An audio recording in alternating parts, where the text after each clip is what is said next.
Bismillahirrahmanirrahim. Assalamualaikum warahmatullahi wabarakatuh.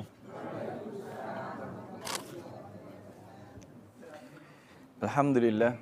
Alhamdulillahirabbil alamin wa bihi nasta'inu ala umurid dunya waddin. Nasyhadu an la ilaha illallah wa nasyhadu anna Muhammadan abduhu wa rasuluh. Allahumma fashalli wa sallim wa barik ala Muhammad wa ala alihi wa ashabihi ajmain. Allahumma salli ala Muhammad nurika sari wa midadukal jari watma'ni fihi fi kulli atwari wa ala alihi wa sahbihi ya nur. Faqala Allah Ta'ala fil Qur'anil Karim, a'udzu billahi minasy syaithanir rajim. Ya ayyuhalladzina amanu taqullaha haqqa tuqatih wa la tamutunna illa wa antum muslimun. Wa qala wa idza quri'al qur'anu fasta'idz billahi fa idza qara'tal qur'an fasta'idz billahi minasy syaithanir rajim. Wa qala Rasulullah sallallahu alaihi wasallam ittaqillaha haitsu ma kunta wa adbi'is sayyi'atal hasanata tamhuha wa khaliqin nasa bi khuluqin hasanin aw kama qala sallallahu alaihi wasallam.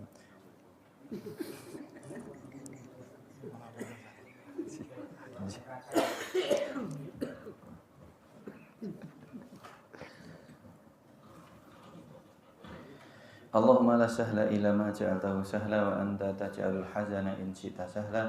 Allahumma inna nas'aluka nafsan mutmainnatan tu'minu bi liqa'ik wa tardha bi qada'ik wa taqna'u bi ata'ika ya arhamar rahimin.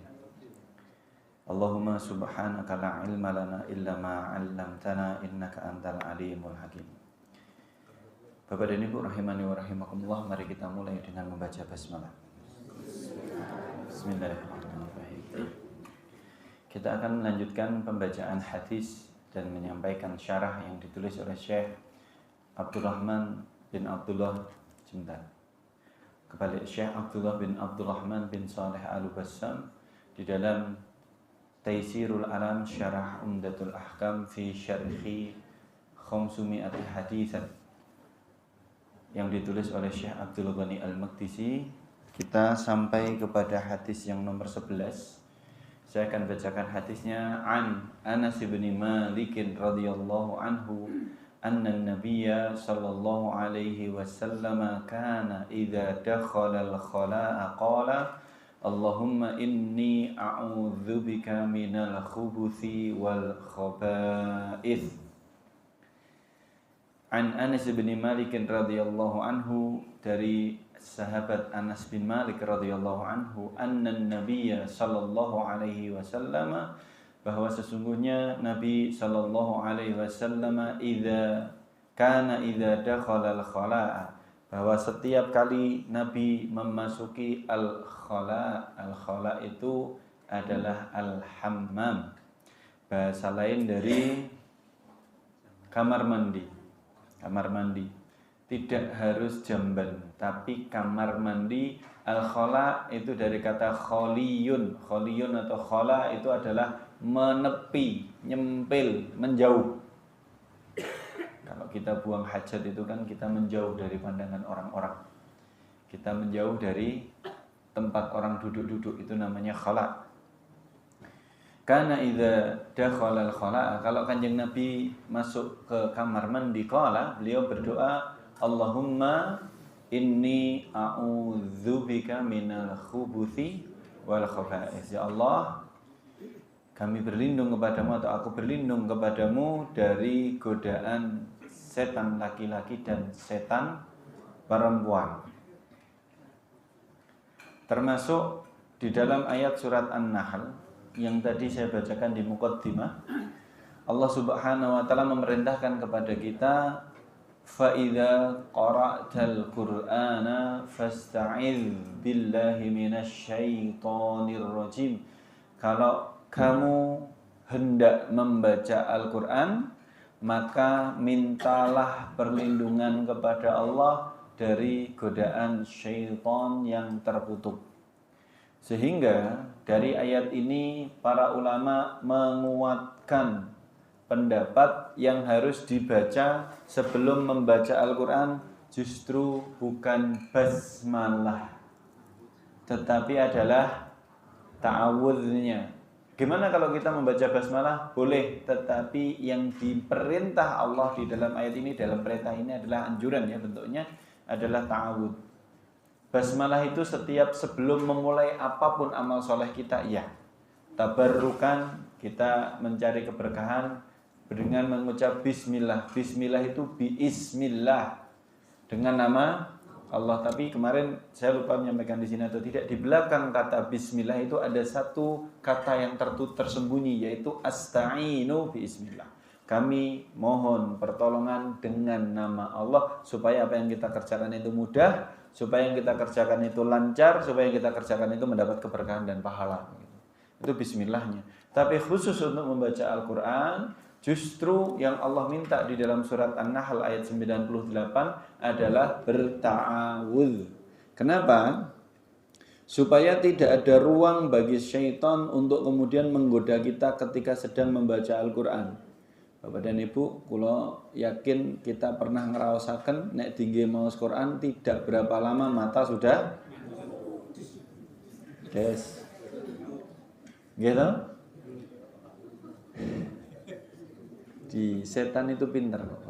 Dia tidak membuat kita, bukan gini, dia tidak membuat kita meninggalkan Al-Quran, tidak. Dia masih membuat kita membuka Al-Quran. Tapi ketika membuka baru digoda. Konon katanya, ini konon katanya, saya tidak bisa verifikasi, tapi konon katanya, adik kelas kami di pondok itu, anak Ambon, berangkat ke pondok itu dikasih, kalau orang Jawa, cekelan sama mbahnya. Sehingga cekelan ini membuat dia kadang bisa melihat hal-hal yang gaib. Dan ini penyakit Bapak Ibu. Ini termasuk kula pengen declare, kalau di antara kula panjenengan ada saudara, tetangga, siapapun yang IndiHome, Pak Joko ampun ketawa. Kula sengaja meleset-aken. Kalau ada di antara saudara kita atau keluarga kita atau tetangga kita yang indigo, secara syar'i itu adalah kelainan dan penyakit, silahkan diterapi. Karena apa? Karena fitrahnya kita tidak melihat hal yang seperti itu. Rasulullah Shallallahu Alaihi Wasallam saja hanya melihat bangsa jin ketika diizinkan oleh Allah Subhanahu Wa Taala, tidak sekehendak hatinya. Jadi kalau ada yang indigo itu kelainan, segera dicari solusinya. Karena apa? Berat hidupnya, melihat hal-hal yang tidak selayaknya dia lihat. Kalau seperti panjenengan kalau melihat hal-hal yang ngeri terus-menerus itu medeni, Pak. Mentalnya kena. Maka adik kelas kami itu konon katanya ketika dikasih cekelan dari mbahnya itu, dia bisa melihat hal seperti itu. Kalau di kelas itu dia ketawa-ketawa, karena dia ngelihat temennya itu yang ngantuk itu di depannya dikipas-kipasi gitu. Akhirnya diruqyah Bapak dan Ibu. Diruqyah beberapa kali, tidak hanya sekali, beberapa kali, dan alhamdulillah biiznillah atas izin Allah syufiya, dia sembuh. Sudah tidak bisa melihat lagi. Maka kalau hari ini ada panjenengan di antara kita kemudian ada yang ngaku-ngaku melihat hal-hal seperti itu dan itu diyakini sebagai gift, sebagai anugerah, salah. Bahkan para ulama sebagian merumuskan manidda'a ilmul ghaibi faqad kafara bima ja'a bihi Muhammad. Siapa-siapa yang mengaku mengetahui perkara-perkara yang gaib yang justru itu adalah ranahnya Allah Subhanahu wa taala, maka sungguh dia telah kufur atas apa yang dibawa oleh Nabi Muhammad sallallahu alaihi wasallam. Gimana dengan indigo dan IndiHome? Rasulullah itu tidak selalu bertemu, tidak selalu melihat. Dan itu pun bertemunya Rasulullah dengan mereka kadang dengan rupa-rupa yang tidak aslinya. Kan pernah ada riwayat Rasulullah SAW mengajak, saya lupa Abu Hurairah atau siapa, tapi Rasulullah meminta kepada sahabatnya ini untuk balik badan ya. Dia nggak ngelihat, bahasa sahabatnya aja nggak ngelihat gitu. Baik, kita kembali Bapak dan Ibu rahimani wa rahimakumullah, ayatnya surat An-Nahl ayat ke-98 Allah berfirman fa idza qara'ta. Kenapa pakai bentuk madhi? Bentuk madhi itu bentuk lampau. Kalau kalian telah membaca Al-Qur'an berarti ini adalah aktivitas yang berulang-ulang. Aktivitas yang berulang-ulang. Karena kita membaca Quran itu kebutuhan. bukan hanya sak sempate, harusnya kebutuhan begitu. Fa idza qara'tal Qur'an, kalau kamu membaca Al-Qur'an, bagian dari kebutuhan kita dan itu kita lakukan berulang-ulang, fasta'idz billahi minasyaitonir rajim. Mintalah perlindungan kepada Allah dari gangguan atau godaan syaitan yang terkutuk. Taib, ini baca Quran. Kita kembali. Konteks hadis yang kita pelajari hari ini adalah babu dukhulil khala'i wal istitabah. Bab untuk masuk kamar mandi dan bagaimana cara bersuci. Istitabah itu juga bisa bersuci secara umum namanya. Maka hadisnya Allahumma inni a'udzubika minal khubuthi wal khaba'ith. Apa bedanya al-khubuth dan khaba'ith? Kenapa ada jin laki-laki dan jin perempuan?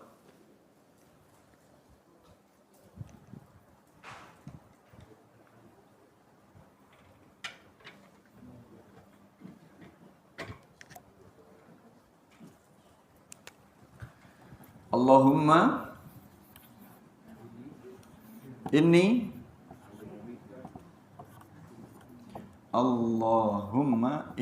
a'udzubika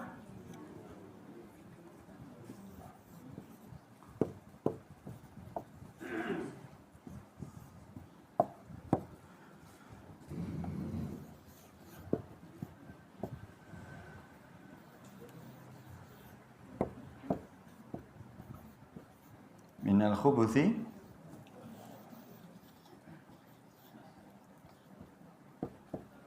wal khaba'ith. Al-khubuth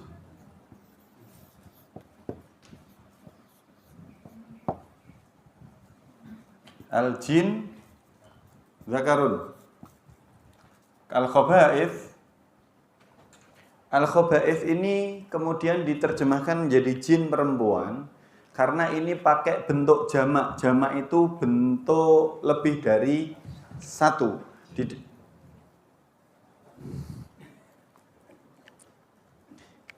Matur suwun. Bentuk jamak.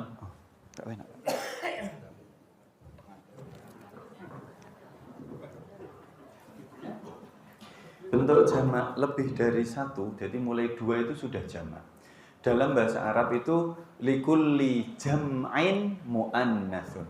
Setiap jamak itu dihukumi secara susunan kata, dia adalah mu'annas, menunjukkan jenis kelamin perempuan. Maka ini adalah al-jinniyatun.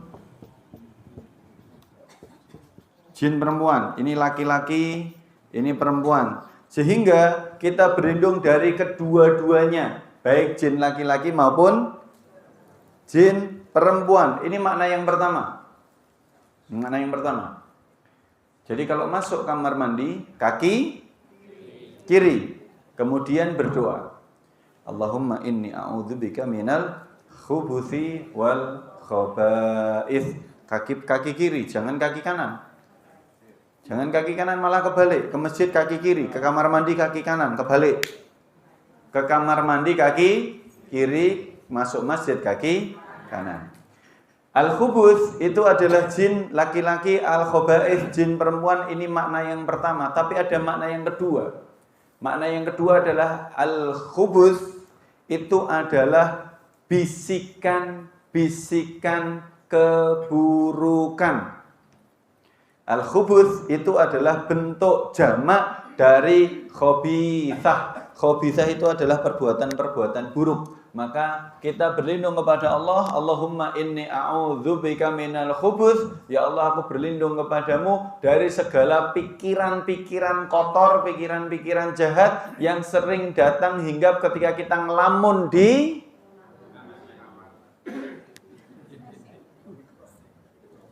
nongkrong nih kalau Pak.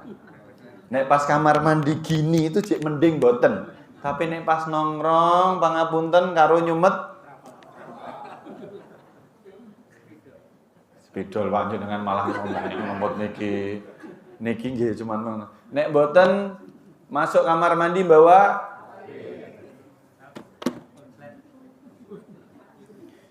al-khubuth di makna yang kedua dimaknai adalah segala bisikan-bisikan jahat yang menyebabkan munculnya pikiran-pikiran kotor.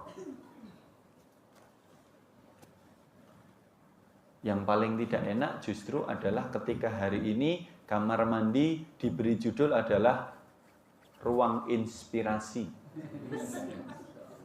Iya atau tidak? Panjenengan kalau masuk di sekolah SMA terbaik se-Indonesia ada di Kudus. Ada di Kudus, Pak. Itu kamar mandinya namanya bukan toilet. Ruang inspirasi. Ya. Karena mereka justru ketika duduk di toilet itu mereka bisa ngelamun ke sana dan kemari yang di dalam Islam itu menyelisih syariat. Di dalam syariat Islam, Rasulullah SAW mensunnahkan untuk bersegera sak cukupnya di kamar mandi, jangan lama-lama, karena kamar mandi itu adalah tempatnya syaitan, jin atau syaitan. Kenapa? Karena justru di kamar mandi ini, tanda kutip, sebenarnya adalah tempat yang paling tidak disukai oleh para malaikat. Tidak disukai oleh para malaikat. Kenapa tidak disukai? Karena disitulah kita membuang kotoran kita. Di situ kita membuang kotoran kita. Jadi secara sunnahnya di kamar mandi itu secukupnya dan kalau bisa disegerakan. Bukan malah ngalamun, bukan malah golek inspirasi, bukan malah menghabiskan sebatang dulu yang kemudian kezaliman sebatang ini menyiksa dan menyakiti orang setelahnya. Kula ngapunten nggih niki kula kedah matur. Panjenengan silahkan kalau masih mau berpendapat mau merokok silahkan. Tetapi tolong ingat bahwa kalau itu adalah kamar mandinya komunal umum, itu kalau panjenengan ngerokok di situ, jenengan keluar, itu masih melekat di situ, itu menyiksa orang setelah panjenengan, dan itu kedzaliman yang pasti akan dituntut oleh Allah Subhanahu wa taala. Sudah ada tulisannya dilarang merokok di dalam kamar mandi, tapi puntungnya segitu banyak. Dolim itu, Pak. Bener dolim saya bilang. Itu kalau pintunya ditutup rapat kita keplepetan. Kalau nggak ditutup kan nggak mungkin. Padahal sudah kebelet, susah itu posisinya. Makanya yang muncul ya nanti kita akan marah-marah. Bahkan bisa jadi mendoakan buruk kepada yang Baik. Bapak dan Ibu rahimani wa rahimakumullah, di mana yang kedua al-khubuth itu justru jamak dari khabithah. Khabithah itu adalah pikiran-pikiran jahat, bisikan-bisikan jahat dari syaitan yang membuat pikiran kita berpikir kotor, traveling ke sana kemari. Maka kita meminta perlindungan dari itu, tapi permintaan perlindungan kita iringi dengan jangan lama-lama di kamar mandi. Yang kedua al-khaba'ith, ini mencakup jin laki-laki dan jin perempuan. Intinya kalau kita rangkum sebenarnya menjadi satu rangkuman yang sempurna bahwa ketika kita masuk kamar mandi kita minta perlindungan dari yang mengganggu dan apa yang dibisikkan oleh si pengganggu. Yang mengganggu itu adalah jin laki-laki dan jin perempuannya. Yang dibisikkan adalah pikiran-pikiran jahat atau pikiran-pikiran kotor yang kadang dimasukkan ke dalam pikiran-pikiran kita. Maka sesegera mungkin sak cukupe. Apalagi kalau hari ini ada kamar mandi yang dibikin sangat-sangat mewah. Ada salah satu kenalan kami itu merehab kamar mandinya. Dulu kamar mandi sering kami pakai, karena rumahnya dulu sering kami pakai tempat untuk berkegiatan begitu. Kemudian diceritakan diganti. Klosetnya 40 juta. Boten cahwes, pokoknya niku 40 juta. Kloset.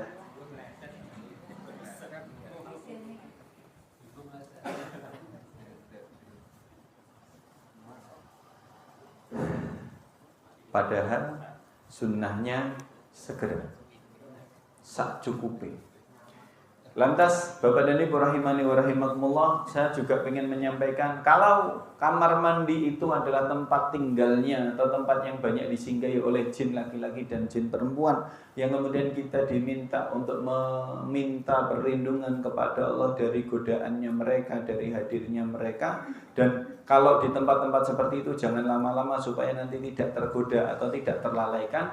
Maka saya juga ingin matur termasuk di dalam rumah kita, mari kita hindarkan dari potensi tinggalnya jin atau betahnya jin di rumah-rumah kita dengan salah satu caranya adalah banyak patung dan gambar di dalam rumah.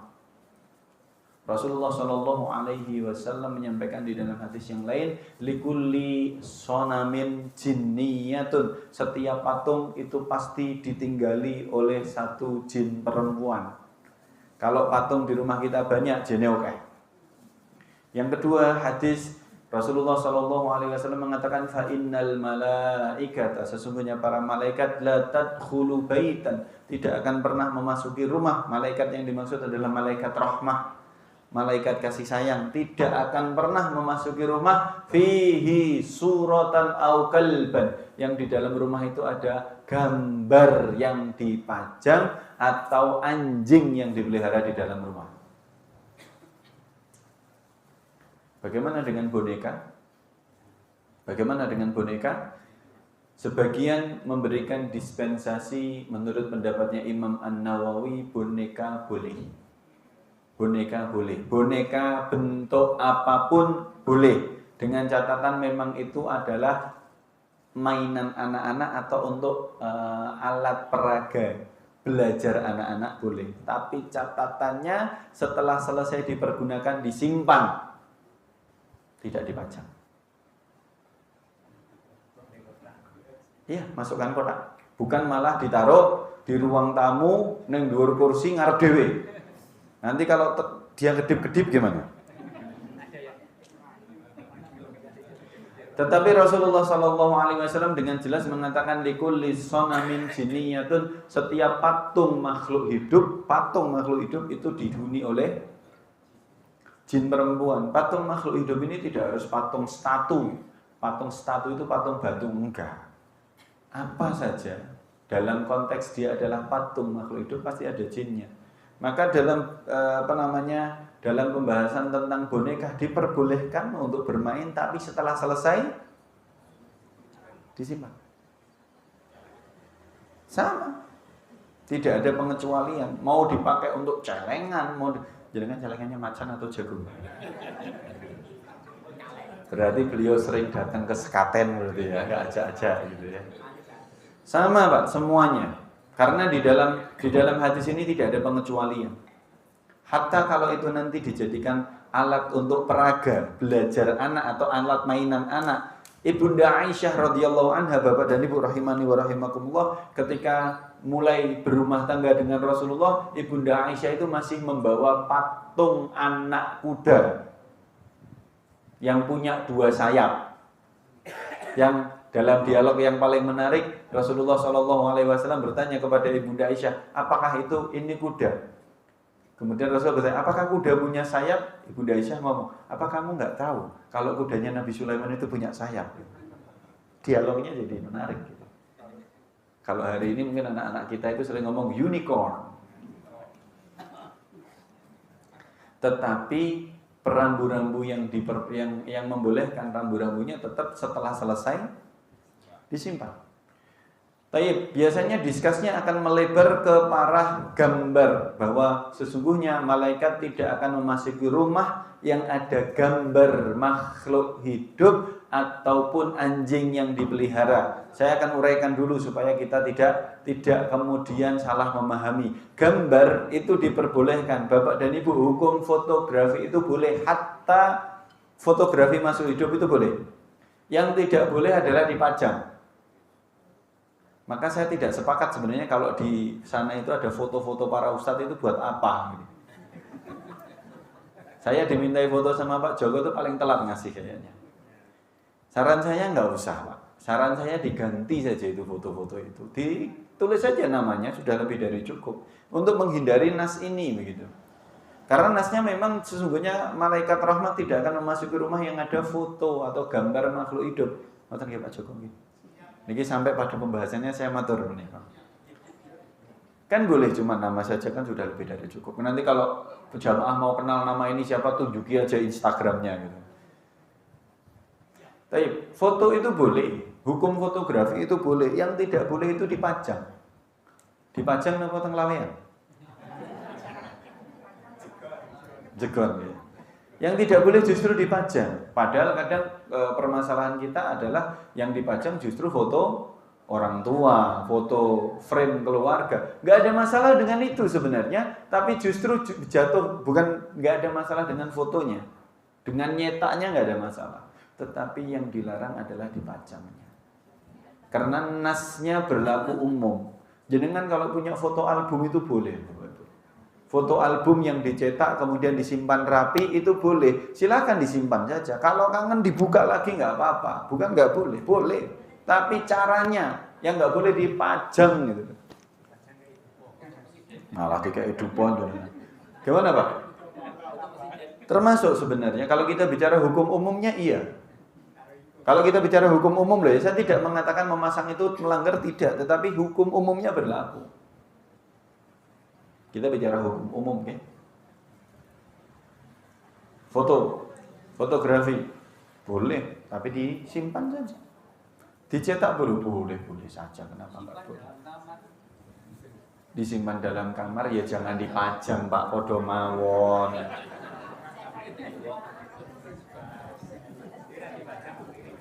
Beliau nyimpannya di dalam kamar Pak. Kamarnya kebak gambar gitu. Jadi nanti malam itu kedip-kedip semua itu.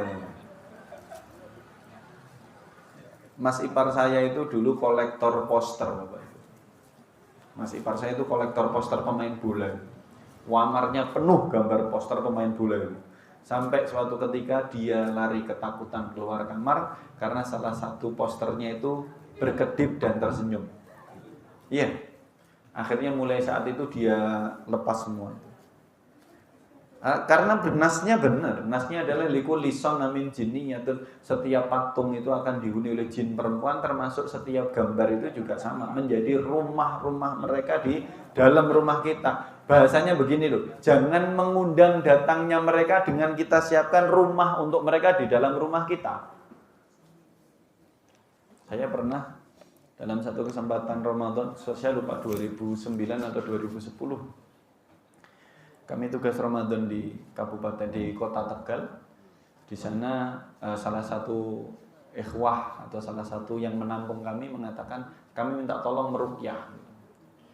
Siapa saudaranya? Diruqyah, Pak. Jadi saudaranya ini sepupunya teman saya. Ini tiba-tiba hilang memori, Pak. Hilang ingatan. Sehat, badannya sehat, betul-betul sehat utuh gitu. Tapi memorinya hilang. Teman saya meruqyah 2 jam, hampir 3 jam kalau tidak salah. Beliau meruqyah itu sampai, saya ingat saya sampai jam 11 malam. Saya lupa, 2 atau 3 jam. Sampai jam 11 malam gitu. Dia ngeruqyah, dia bacain ayat itu untuk si ibu ini. Dan nggak ngefek apa-apa. Nggak ada reaksi dan nggak ngefek, padahal jelas-jelas dia hilang ingatan itu. Dirinya sendiri nggak ingat, suaminya nggak ingat, anaknya nggak ingat, orang tuanya nggak ingat. Jadi orang yang blank, nol. Maka kemudian saya tunggu aja itu teman saya ngeruqyah karena saya tahu nggak berat sekali posisinya. Sampai ketika sudah selesai capek teman saya itu Pak. Sudah capek minta gantian, tolong diganti, saya nggak mau. Saya bilang, lihat diganti buat apa? Lawang gambarnya segitu banyak. Jadi rumah itu dipenuhi dengan gambar-gambar geisha. Tahu geisha Bapak Ibu? Gadis-gadis Jepang. Iya, karena keluarga itu anaknya nomor 1, 2, 3 semuanya bekerja di Jepang. Jadi gambar-gambar geisha yang warnanya merah-merah itu loh, yang agak, kita kalau melihat agak ngeri gitu. Itu gambar-gambar geisha itu banyak, kemudian patung-patung koleksinya itu banyak sekali, Masya Allah di rumah itu. Saya bilang, mau jenengan ruqyah seharian itu nggak ngefek, kenapa? Rumahnya mereka banyak di sini. Teman saya pertama marah-marah, kemudian diem. Iya ya, lah iyo. Gitu.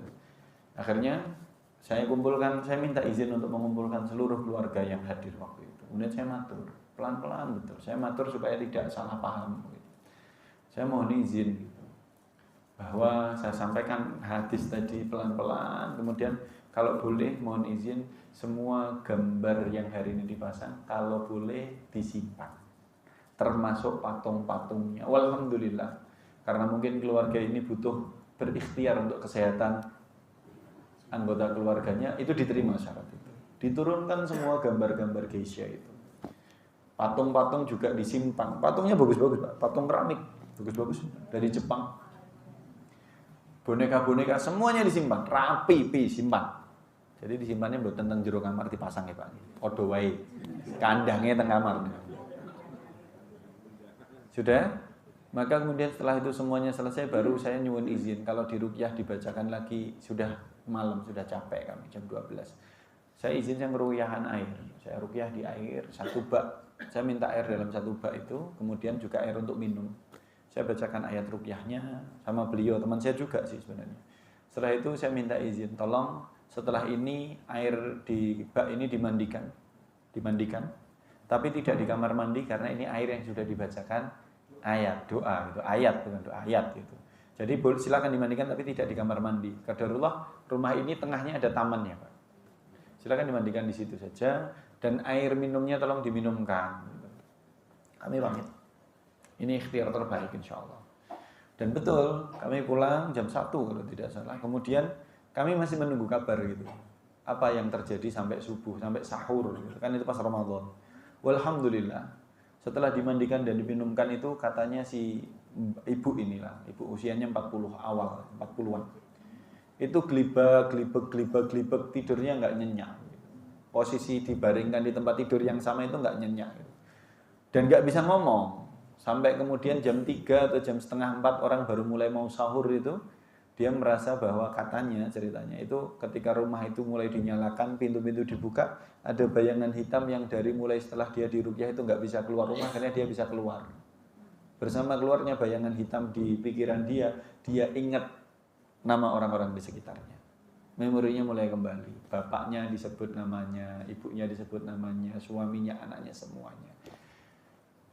Saya menceritakan ini bukan sebagai apa-apa Bapak dan Ibu, hanya sharing saja bahwa ternyata memang nas hadis dari Rasulullah SAW ini betul-betul kuat gitu.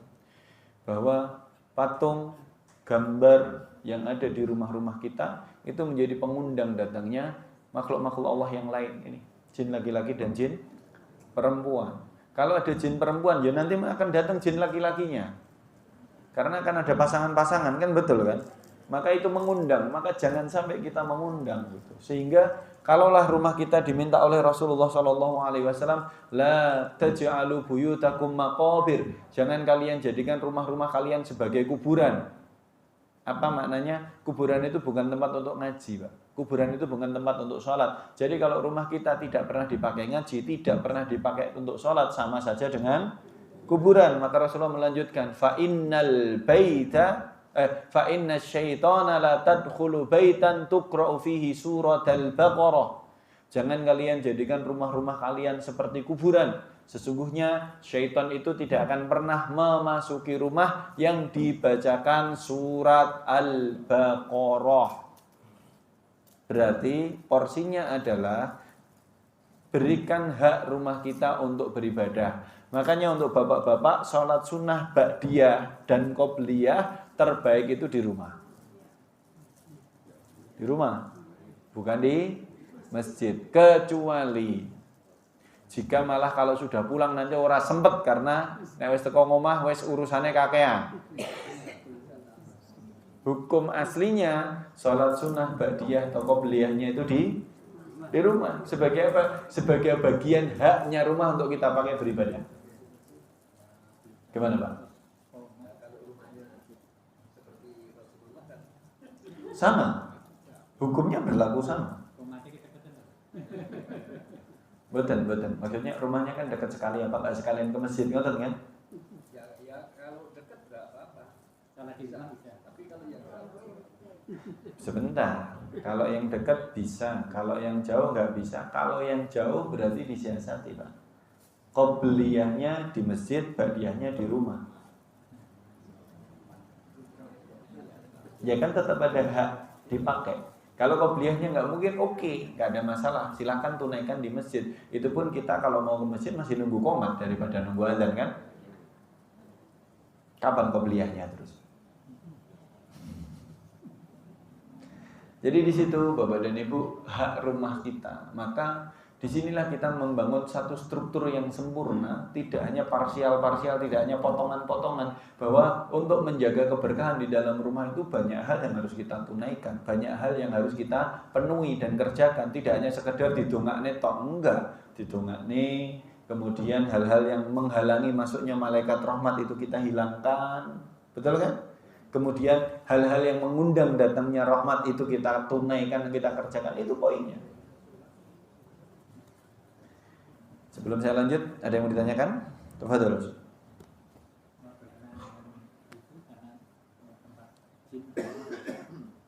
Bagaimana dengan rumah-rumah sekarang? Bahkan tempat kos itu kan sekarang kamar mandinya semua di dalam. Kan nggak satu kamar kan? Berarti kan tidur ya di situ semuanya. Oh, taib. Saya paham maksudnya. Bismillah. Bagaimana dengan kamar mandi modern yang kamar mandinya pribadi Pak Jono? Saya takut jenengan masuk ini, deg-degan saya. Kok gitu ya? Saya takut jenengan masuk ini, deg-degan saya ini. Beliau pas kita ngaji di luar, pas kayak gini baru masuk kan? Lebih ya. Tapi yang beliau maksud adalah bagaimana dengan status rumah-rumah modern yang justru kadang kamar mandi ada di dalam kamar. Tidak ada masalah dengan itu, Pak. Jadi tidak ada masalah dengan posisi itunya, nggak masalah. Karena area terbatas. Areanya area terbatas. Justru adanya dia di dalam rumah itu membantu kita untuk menutupi aib kita. Tetapi yang jadi poin adalah ketika mau masuk ke dalam kamar mandi ada adab, ada tata aturan yang diminta oleh Rasulullah kepada kita. Itu saja. Yang kedua, adab yang kedua tidak boleh lama-lama, tidak boleh betah-betah. Maka termasuk misalkan pangapunten, para sahabat radhiyallahu anhum ajmain adalah orang-orang yang membenci menghias rumah melebihi menghias masjid. Ini kalau pengen matur betul-betul ini. Para sahabat radhiyallahu anhum ajmain adalah orang-orang yang membenci menghias rumah berlebihan tapi melebihi menghias masjid.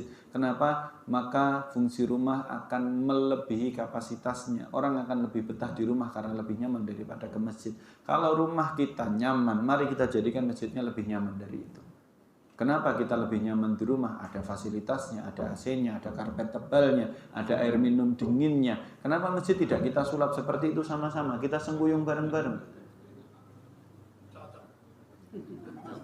Saya masih melihat Asalam belum ada AC-nya.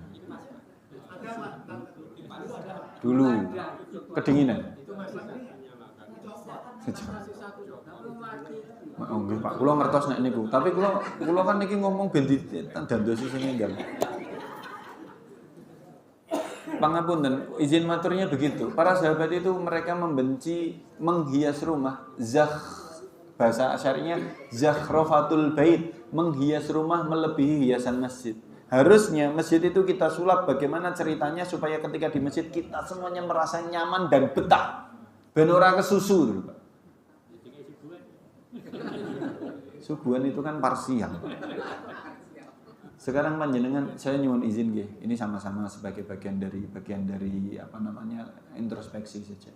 Coba kalau panjenengan masuk di masjid yang karpetnya tebal, kalau diinjak nyes empuk, suasananya dengan ini Asalam sudah masya Allah loh. Ini masjid yang luar biasa ini. Tinggal dikelola aja, wangi. Artinya ini kan boleh di-sharing di masjid sebagai bagian dari kemakmuran untuk menjaga kualitas ibadah kita. Kalau suasananya support, kondisinya support, itu ibadah kita khusyuknya lebih mudah datang. Coba kalau kita sholat di masjid, pangapunten nggih, saya yakin panjenengan pernah mendapati sholat di masjid yang karpetnya tidak pernah dicuci. Ya, itu sujud aja kita nggak mau lama-lama loh itu, nggih toh? Karena justru kita merasa terganggu. Maknanya tadi saya bawa kepada pemaknaan. Kalau beliau pertanyaannya adalah bagaimana dengan rumah modern yang kamar mandi dalam rumah, nggak ada masalah.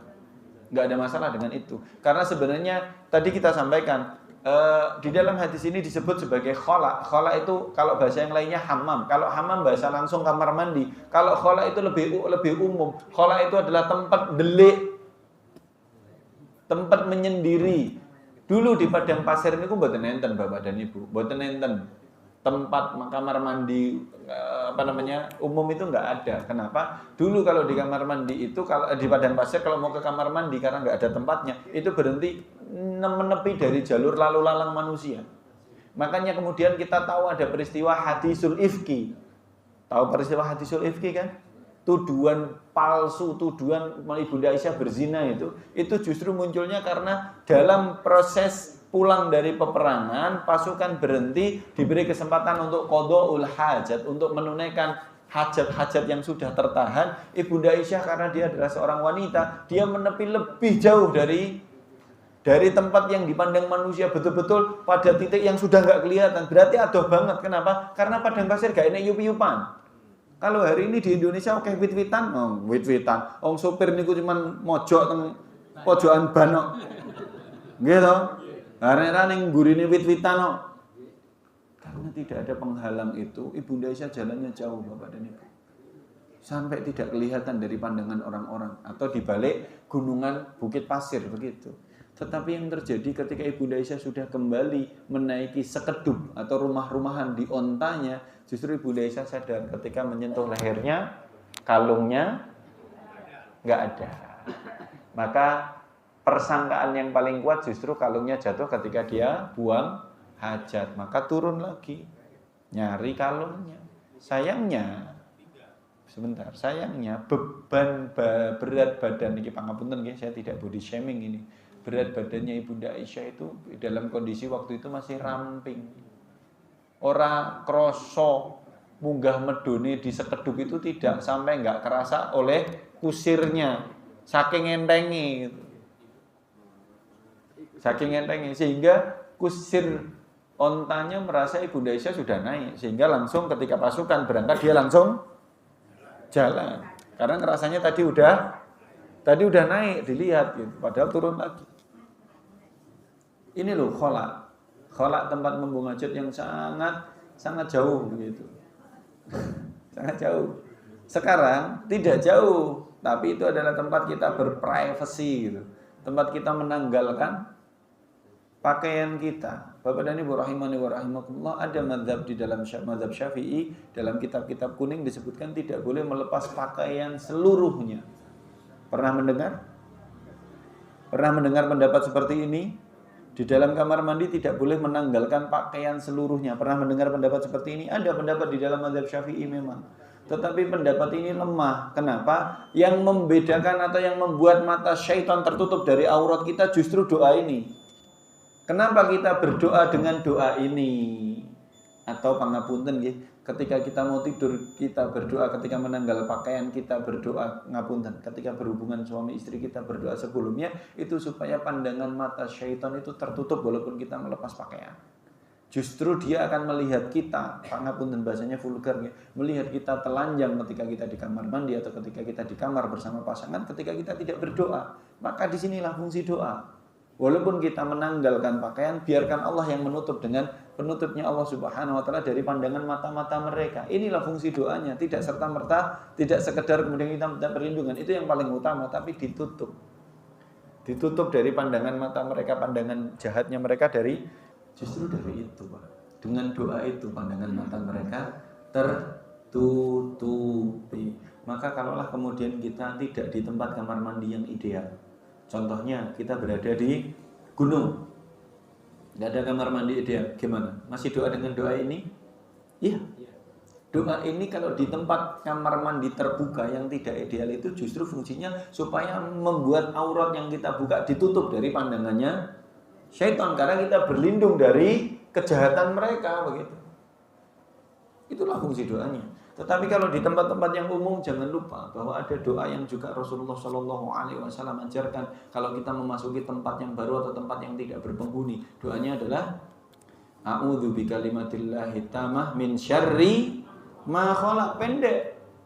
A'udzu, aku berlindung bikalimatillahi tammah dengan kalimat-kalimat Allah yang sempurna min syarri ma khalaq, dari kejahatan makhluknya.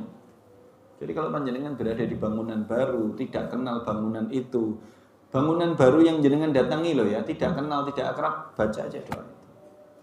Baca aja doa itu. Mboten perlu malah arep ngopo-ngopo. Kula nuwun Mbah. Mbah sapa?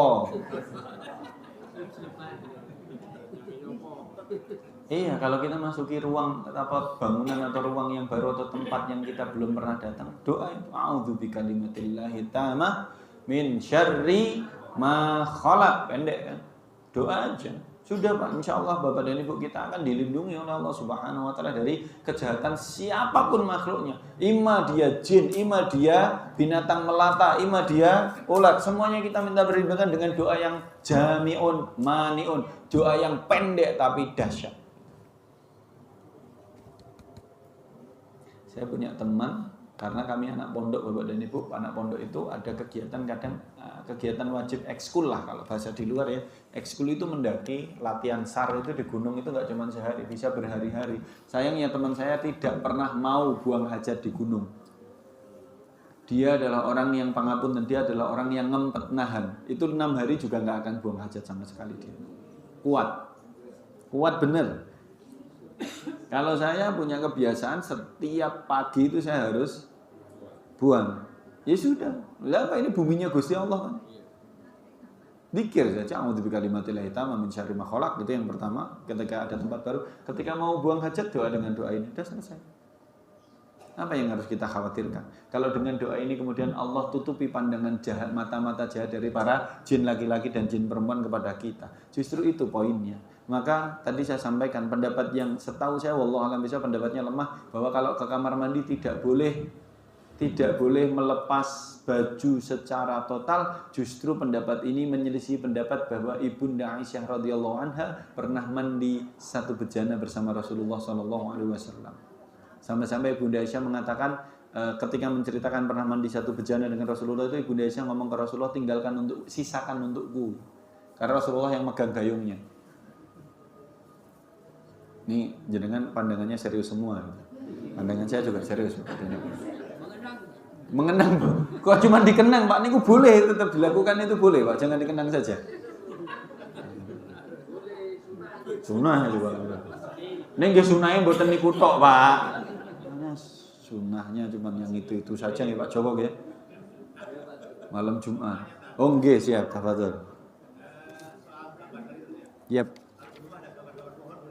Kok saya bilang tadi kan makhluk hidup yang bernyawa.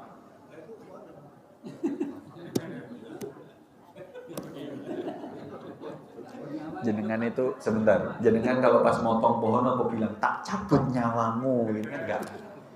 Makhluk hidup yang bernyawa itu yang jelas-jelas kelihatan Pak. Dalam pengertian para ulama, salah satu klasifikasi makhluk hidup yang bernyawa itu adalah punya mata. Pangapunten, bahasanya begitu. Makhluk hidup yang bernyawa itu punya mata. Kalau pohon punya mata Pak, betul nggih? Iya, kalau berzikir. Kalau berzikirnya berzikir, tapi bukan itu konteksnya. Bukan itu konteksnya. Ada yang lain? Monggo. Yang masih dengan jin. Siap, Fadil. Kalau di rumah kan kalau yang tadi kan tempat kamar mandi. Kalau ini berkenaan dengan makan. Makan? Biasa habis makan, tulang-tulang tidak sempat dibuang. Taib. Keluar, masih di dalam rumah. Taib. Juga tulang-tulang itu Makanan jin. Iya, benar. Taib. Hadisnya Rasulullah SAW mengatakan jangan kamu habiskan tulang-tulang itu, sisakan untuk saudara-saudaramu dari bangsa jin. Itu Rasulullah pernah menyampaikan hadis itu dan hadisnya sahih. Dan memang betul tulang-tulang itu makanannya bangsa jin. Tapi juga jangan dimaknai kalau tulang itu di dalam rumah terus jinnya mangan yang jero omah, itu ya jangan. Itu sudah hal di alam yang berbeda Pak. Jangan dibawa-bawa ke alam realita gitu. Bukan maksudnya begini. Sudah, kalau itu belum sempat dibuang keluar rumah ya nggak apa-apa. Maksudnya kita ikhtiarkan, itu kita sisakan ya karena itu makanan dari mereka gitu kan. Toh kalau kita sudah membaca basmalah ketika memakan itu sudah wiqayah, itu sudah bagian dari perlindungannya. Sisanya ya serahkan aja. Sudah, itu udah bukan alam kita gitu. Jadi sudah dua hal yang berbeda. Ngerti nggih? Ya walaupun kalau misalkan kita mau mengupayakan itu dibuang setiap sebelum tidur boleh. Tapi kalau kelupaan ya sudah bismillah. Rumah kita sudah kita pakai untuk ngaji, sudah kita pakai untuk sholat, kita pakai untuk berzikir. Monggo beliau. Tafadhol. Itu atau mainan anak-anak. Ya. Itu kalau menyimpan harus tertutup apa? Kalau dimasukkan ke keranjang. Keranjang yang tidak ditutup itu. Ya keranjang kan boleh gitu ya. Gak apa-apa. Sebenarnya bahasanya adalah ini anjuran. Kebolehan mainan itu disepakati setahu saya. Mainan itu diperbolehkan itu kesepakatan. Wallahu a'lam bishawab. Imam An-Nawawi setahu saya yang menukil kesepakatan itu. Tetapi untuk kemudian setelah selesai dipergunakan kemudian disimpan itu supaya tidak kena nas yang ini. Sudah tidak kena nas ini. Bagaimana kemudian menyimpannya? Apakah harus tertutup rapat? Itu teknikal ya. Itu harus hal-hal yang teknis saja. Kalau kemudian dimasukkan ke dalam tempat yang mungkin agak bolong-bolong, tapi secara esensi sudah tidak menampakkan dia adalah makhluk hidup karena tertumpuk dan ditutup, sudah selesai insya Allah. Artinya hal teknis yang bisa dijadikan lebih mudah jangan dipersulit begitu saja, nggih. Kalau bisa keranjang yang ada tutupnya sudah selesai cukup. Keranjang bolong-bolong tapi ada tutupnya insya Allah cukup. Tapi kalau ditaruh, saya simpan, Ustaz, simpannya di mana? Di lemari kaca, podo wae orang nyimpen. Bener kan? Esensinya kan masih dapat kan? Kalau disimpan di lemari kaca itu sama saja dengan dipajang dilindungi kaca. Berarti esensi disimpan itu supaya tidak menampakkan bentuknya lagi, Pak. Nggih toh? Diwalik-walik, ditumpuk-tumpuk, baru dhuwure ditutupi kain, udah selesai. Menyimpannya juga nggak harus di keranjang sih sebenarnya, nggak harus di keranjang. Kalau memang kita dalam kondisi kita tidak punya keranjang, bagaimana? Ya sudah, taruh di pojokan, tutupi kain.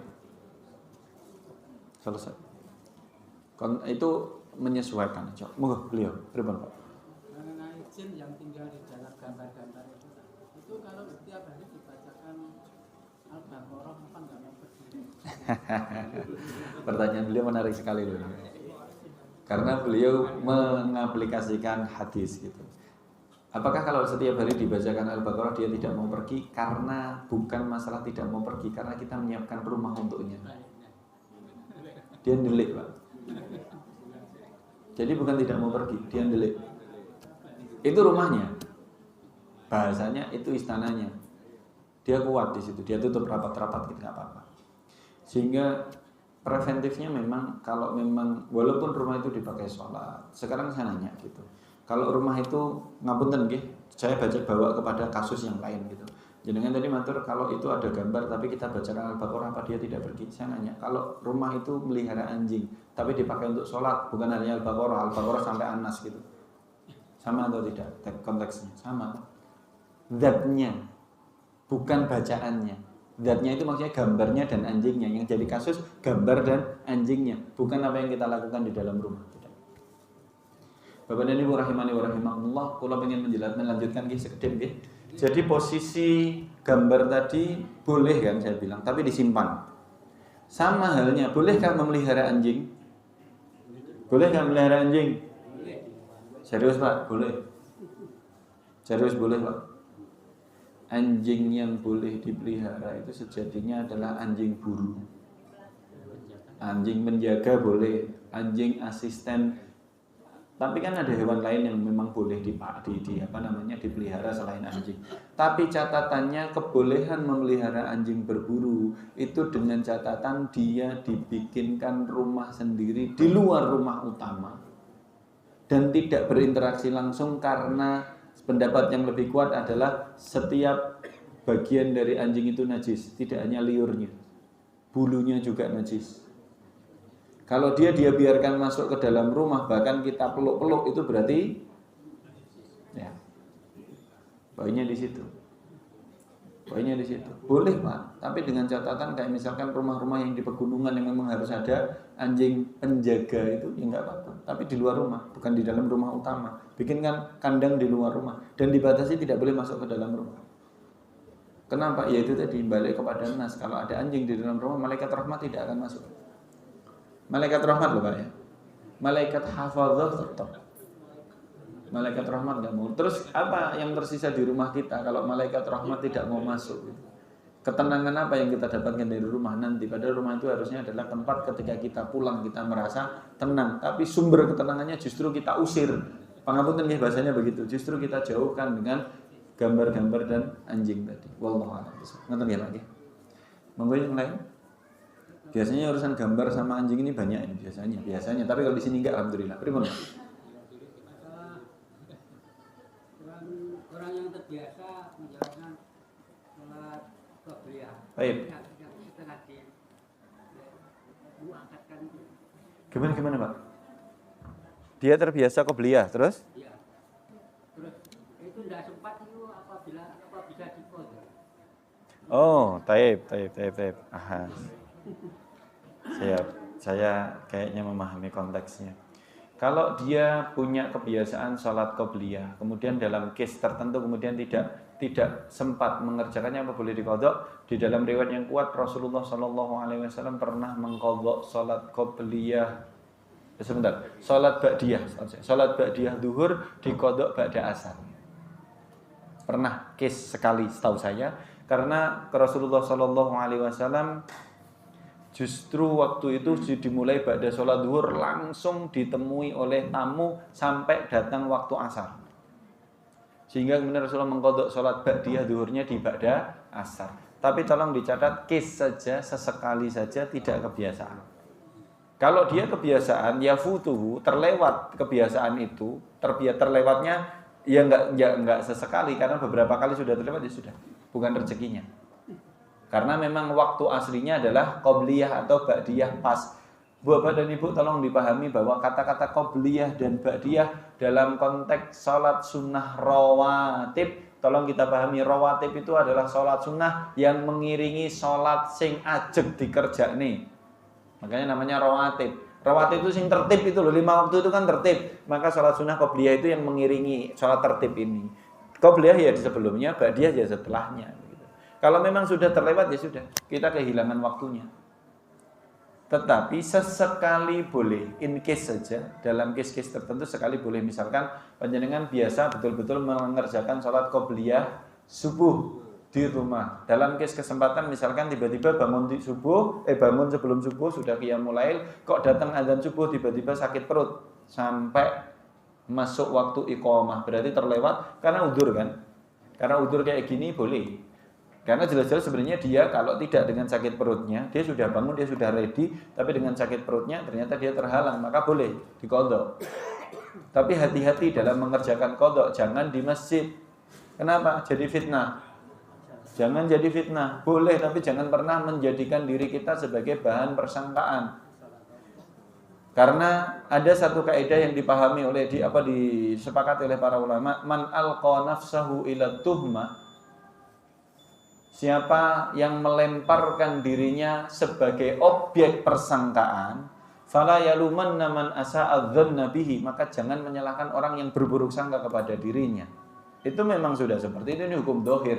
Kalau panjenengan dalam case tadi misalkan kemudian harus mengqadha karena memang yakin saya punya kebiasaan tapi terhalang nih sakit perut begitu, silakan dikerjakan di tempat yang tidak memunculkan multi persepsi, tidak memunculkan kesalahpahaman. Tapi boleh Pak, sesekali boleh.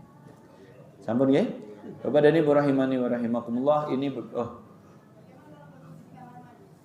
berwudu di kamar mandi. Jawaban sederhananya boleh dengan syarat kamar mandinya dipastikan tidak ada najis yang tersisa. Rasulullah Shallallahu Alaihi Wasallam mengajarkan kepada kita, kalau pertanyaannya bolehkah berwudu di kamar mandi, Rasulullah memulai mandi janabatnya itu dengan berwudu. Rasulullah memulai mandi janabat dengan berwudu. Mandi besar kalau bahasa kita atau mandi janabah itu kan nyebur langsung aja boleh Pak, gitu ya. Pakai pendapatnya Imam Abu Hanifah, nyebur langsung biur, yang penting telas kabeh itu sah. Mandi janabat itu yang penting basah semua bagian tubuh, sah. Jadi makanya dalam mazhabnya Imam Abu Hanifah kalau itu kolam ya langsung nyebur wae, niat mandi janabat, biur, selesai. Ya kita bicaranya sah kan?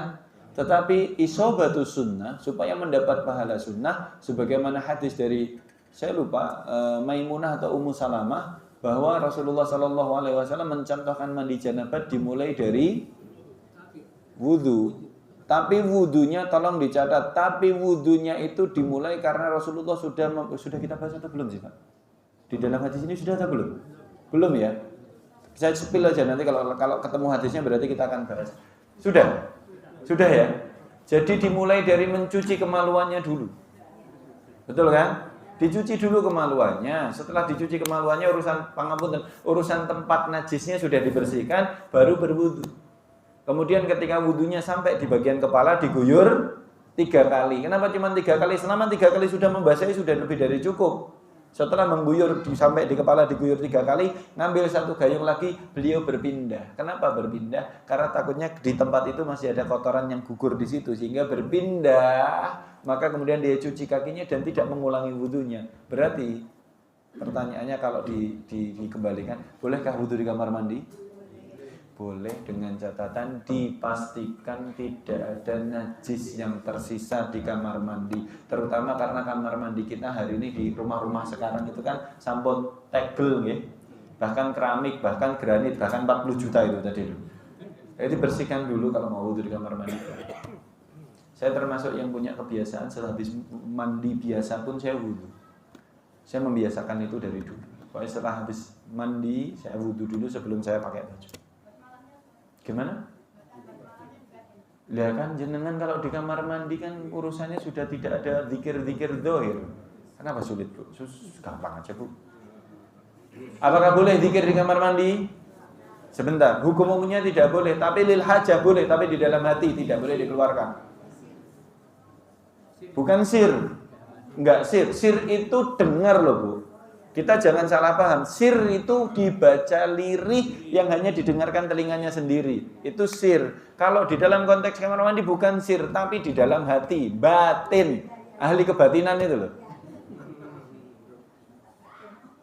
Dan kamar mandi bukan tempatnya zikir, maka kita tidak boleh lama-lama itu justru karena itu. Nek kita nanti keterucut zikir itu di kamar mandi bukan tempatnya, maka cepat-cepat wae nek zikir bening jopo kamar mandi. Wallahu a'lam bishawab. Demikian yang bisa kami sampaikan di kesempatan kali ini.